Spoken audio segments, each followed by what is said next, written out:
So it's Friday afternoon, and I'm here with Denali guide Nick, who's also my life partner, my husband, best friend. And I wanted to talk to him and thus to all of you about our trip this past week. We were down at the Daytona Family Campground, our favorite place to go right now.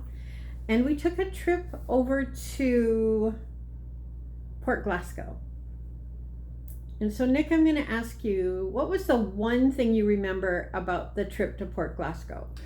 Well, I had my gold pan with me, and I had a young man who grabbed right onto me and said, "That's a gold pan, isn't it?" Yeah, well, let's back it up a little bit. This young man was probably 11 or 12, and he was fishing, just finished up fishing on a little bridge, before you got down to the beach. And he saw your gold pan, right? So then you started this conversation, and then what happened?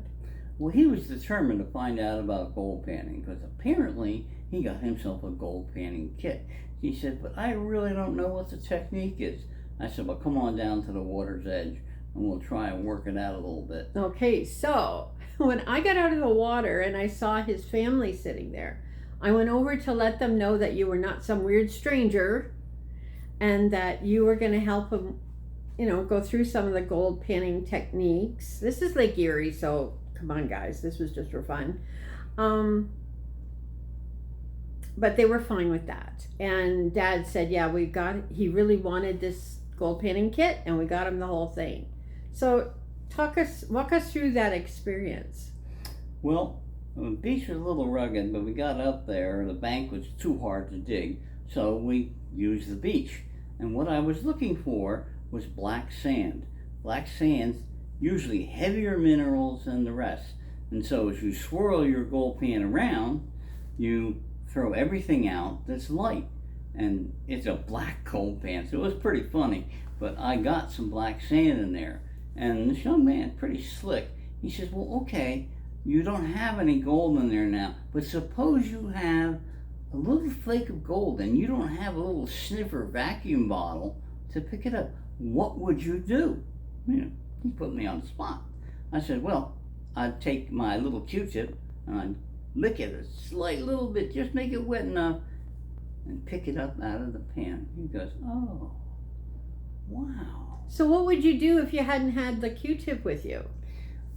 Oh, I'd find me a leaf with a stem and lick it like you pick a piece of paper off the floor that you can't grip.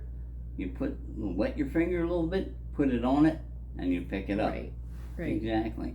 Yeah, so he was quite interested in that. He was interested to see the percentage of black sand that we got, which wasn't much. But because the beach was so rough, I declined to walk down it. However, what I found is all the beachgoers were almost galvanized by gold panning. They said, "Oh yeah, there's black sand down here." I said, "Hey, thank you very much." So we had a great time. Yeah. Now the thing is with Port Glasgow is that there's fairly big, I call them rocks, not stones, as you get into the water, and you've got to go in like past your knee before it's sand underneath and easy to walk in. So you were pushing yourself to walk on these stones. Was he in the water with you? He's sitting there right with me. I got in the water, got a gold pan full of water and a gold pan full of sand, and we swirled and swirled and swirled until we got it down to where the riffles were holding a little bit of black sand. He's pretty much on the beach looking down on me as I pan. But I found it really interesting. Of course, my shoulder muscles hurt afterwards because I was 15-pound pan of gold and water. Pan of black sand, I hope. But it showed me that I need to wear better footwear and I need to go further down the beach and find a big hunk of black sand that we can have fun with. I'm not going to put any gold in it. You remember when we went up at Pedro Creek, we panned and we got garnets. Now I think I got maybe one flake of gold. Now my trip up to Bachelor Creek, which I went with another fella, we spent about $200, so we got $7.82 worth of gold.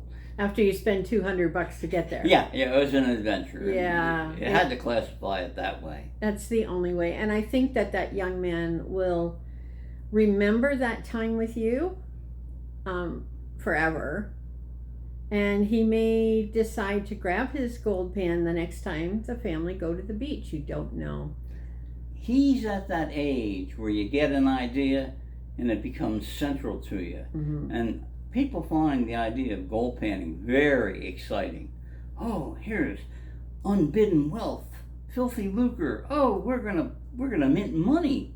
Yeah, maybe. Well, it's all about the experience, and I'm sure the family were grateful for the time that you spent with him, and maybe there'll be another opportunity with another young child at another time. But thank you, Nick, for sharing that tale with us all today. Oh, you had something to One share. last thing. Mm-hmm. You learned in Alaska that the old saying was, and generally true, they put more money into this ground than they took out of it.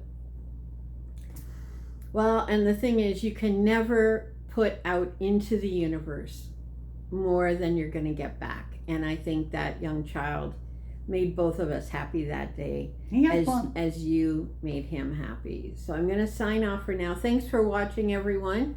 If you like, subscribe, share Nick's videos with your friends, with your family, with whoever.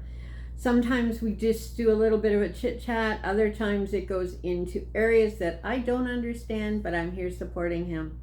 So Denali Guide and Denali Guide Plus signing off for today. Take care. God bless.